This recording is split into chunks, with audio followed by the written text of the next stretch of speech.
কেইদিনমান আগতে আপোনালোকলৈ আকন গছৰ ভিডিঅ' এটা আগবঢ়াইছিলো। আকন গছ মহাদেৱৰ প্ৰিয় তাৰ ফুল, আৰু বহুতে মোক কমেণ্ট কৰিছিল যে বগা আঠা থকা গছ ঘৰৰ কাষত ৰাখিব নোৱাৰি বুলি।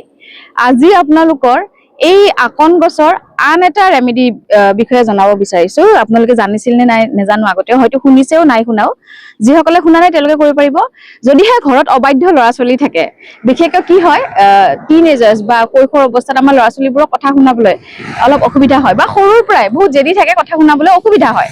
তেনে ক্ষেত্ৰত আকন গছৰ এটা সৰু ৰেমেডিয়ে আপোনালোকৰ এই বাধাবোৰ নাইকিয়া কৰিব পাৰে। কৰিব কি লাগিব, সোমবাৰ যিকোনো এটা সোমবাৰত আকন গছ য'তে থাকে, আপোনালোকে য'তে দেখা পায়, আকন গছটো সকলোতে এভেইলেবল থাকে, বাটৰ কাষতো থকা পায়, হাইৱেটো থাকে। বৰ্তমান মই হাইৱেত আছো, বাট ইয়াত মই আকন গছ দেখা নাই, নহ'লে দেখাই দিব পাৰিলো হয়। আকন গছ য'তে থাকে, আপুনি আকন গছৰ দুটা পাত ল'ব, ছিঙিব নালাগে। আপুনি এটা পাতত কেঁচা হালধিৰ ৰসেৰে আপুনি তাত নিজৰ নাম লিখিব, আৰু তাৰ কাষত গছজোপাতে যিটো কাষত লাগি থকা পাত আছে তাতে সন্তানৰ নাম লিখিব। লিখি দুইটা পাতে আপুনি মৌলিৰে আপুনি গাঁঠি দিব, আৰু সেই গঁঠা হোৱাৰ পিছত তাত গাখীৰ ঢালিব। গছজোপাত গাখীৰ ঢালি এইটোৱে প্ৰাৰ্থনা কৰিব যে আজিৰ পৰা মোৰ সন্তানে মই তেওঁৰ ভালৰ কাৰণে যিবোৰ কথা কৈছো তেওঁ শুনি আহিছে।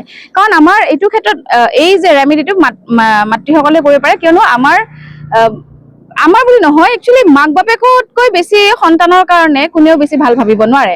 গতিকে এই বয়সটোত যেতিয়া কোনোবা চঞ্চল হৈছে, জেদি হৈছে, কথা নুশুনা হৈছে, দুষ্ট সংগৰ ঔষধ পৰিছে, বা যিকোনো ধৰণৰ নিচাজাতীয় বস্তুৰ আকৰ্ষত সোমাইছে, বা আননেচেচাৰী কিছুমান প্ৰেম সংক্ৰান্তীয় সমস্যাত ভুগিছে, বা জেদি হৈছে, কথা নুশুনা হৈছে, তেতিয়া আপোনালোকে এই ৰেমেডিটো কৰিব পাৰে।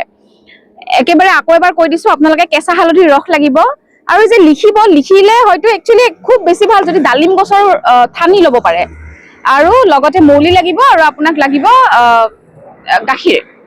গতিকে প্ৰথমতে যিডাল গছ আছে, গছডালৰে দুটা এনেকুৱা পাত চিলেক্ট কৰিব, যিকেইটা ওচৰা ওচৰি আছে নিচিঙিব, তাতে লিখি থৈ আহিব। প্ৰথমতে কেঁচা হালধিৰ ৰসেৰে আপোনাৰ নাম, দ্বিতীয়টোত আপোনাৰ সন্তানৰ নাম, দুইটাকে একেলগে ওচৰে, সেইকাৰণে কৈছো যে ওচৰত ল'ব, মৌলিৰে বান্ধিব। তাৰ পাছত আপুনি গাখীৰ ঢালি পেলাই সেৱা কৰিব, আৰু ক'ব যে আজিৰ পৰা মোৰ সন্তানৰ সকলো ধৰণৰ জেদ নাইকিয়া হৈছে, আৰু তেওঁৰ পঢ়া শুনাত ৰাপ বাঢ়িছে, মোৰ কথা শুনিছে। গতিকে এইটো কাম আপোনালোকে শুক্লপক্ষৰ সোমবাৰে কৰিব পাৰে। কৰি চাওকচোন, নিশ্চয় আপোনালোকৰ ল'ৰা ছোৱালীৰ ক্ষেত্ৰত থকা বাধাসমূহ দূৰ হ'ব। আৰু এতিয়া সুধিব পাৰে যে কিমান দিনৰ গাঁঠিটো থৈ আহিলো, কেতিয়া কাম দিব? মিনিমাম এমাহ হৈ চাওক, নিশ্চয় কাম দিব। ধন্যবাদ।